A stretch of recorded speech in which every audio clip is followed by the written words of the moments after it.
हे ईश्वर, मुझे अधिक लेने के नहीं, अधिक देने के योग्य बनाओ। वो ना कागज रखता है, ना किताब रखता है, फिर भी वो सारी दुनिया का हिसाब रखता है। गीता में लिखा है, परिवर्तन संसार का नियम है। जिसे तुम मृत्यु समझते हो वही तो जीवन है। एक क्षण में तुम करोड़ों के स्वामी बन जाते हो और दूसरे ही क्षण तुम दरिद्र हो जाते हो। तेरा मेरा, छोटा बड़ा, अपना पराया सब छोड़ दो, फिर सब तुम्हारे हैं और तुम सबके हो। भगवान श्री कृष्ण से कितना कुछ छूटा। पहले माँ छूटी, फिर पिता छूटे। यशोदा माँ और नंद बाबा मिले, फिर वो भी छूटे। संगी साथी छूटे, राधा भी छूटी। गोकुल छूटा, फिर मथुरा भी छूटी। श्री कृष्ण से जीवन भर कुछ ना कुछ छूटता ही रहा। अगर नहीं छूटा तो वो थी उनकी मुस्कान, उनकी सकारात्मकता। इतना सब होने के बाद भी कैसे खुश रहा जाता है, ये श्री कृष्ण से अच्छा और कोई नहीं सिखा सकता। सुख और दुख कुदरत के उसूल है। हे प्रभु, बस यही प्रार्थना है, दुख आए तो हिम्मत देना और सुख आए तो नम्रता देना। डाली से अगर फूल टूट जाए तो फिर से लगाया नहीं जा सकता, मगर डाली यदि मजबूत हो तो उस पर नया फूल अवश्य खिल सकता है। इसी तरह जिंदगी में खोए हुए पलों को हम वापस तो नहीं ला सकते, मगर आने वाले पलों को हम खूबसूरत बना सकते हैं। विपत्तियां कैसी भी हो, कष्टदायक ही होती हैं। अगर आज आप किसी दूसरे की विपत्ति में निस्वार्थ भाव से मदद करते हैं तो निश्चित ही आपकी मदद के लिए भी कोई ना कोई अवश्य सामने आएगा। यही प्रकृति का अटल नियम है।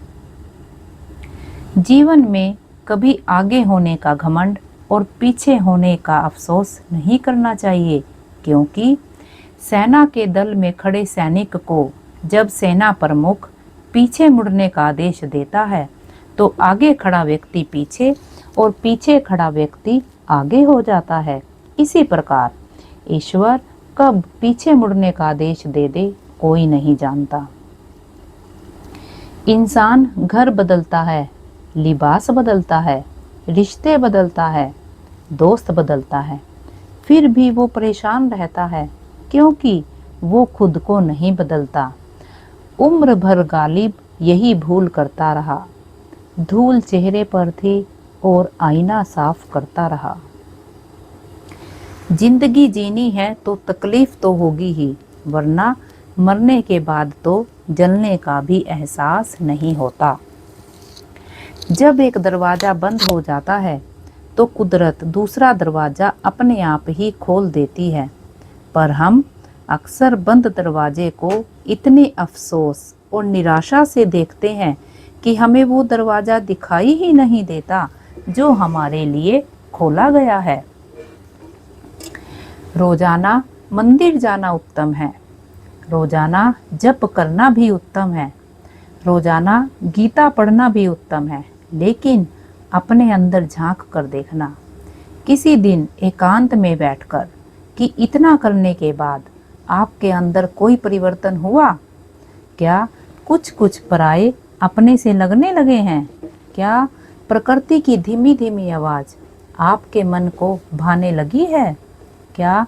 कभी कभी बिना कारण आंखें भर आती हैं क्या? कभी ऐसा लगता है कि पेड़ पौधे आपसे बात करना चाह रहे हैं क्या? कभी ऐसा लगता है कि खिलता हुआ फूल आपसे मिलना चाह रहा है? जब आपको ऐसा लगने लगे कि आप अकेले नहीं हैं, पूरा ब्रह्मांड आपके साथ है, तो समझ जाना कि आप सही राह पर हैं। एक पंछी जब घोंसले की नींव रखता है तो कितनी मेहनत से वो तिनका तिनका बटोरता है और घोंसले का निर्माण करता है। अपने बच्चों के लिए सुरक्षित घर का निर्माण करता है। फिर जोर से आंधी आती है और घोंसले का तिनका तिनका बिखर जाता है।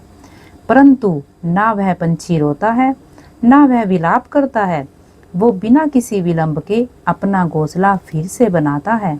हमें सीखना है उस पंछी से कि बिना रुके, बिना थके, बिना हार माने प्रयास कैसे किया जाता है, तब तक जब तक आप सफल ना हो जाएं।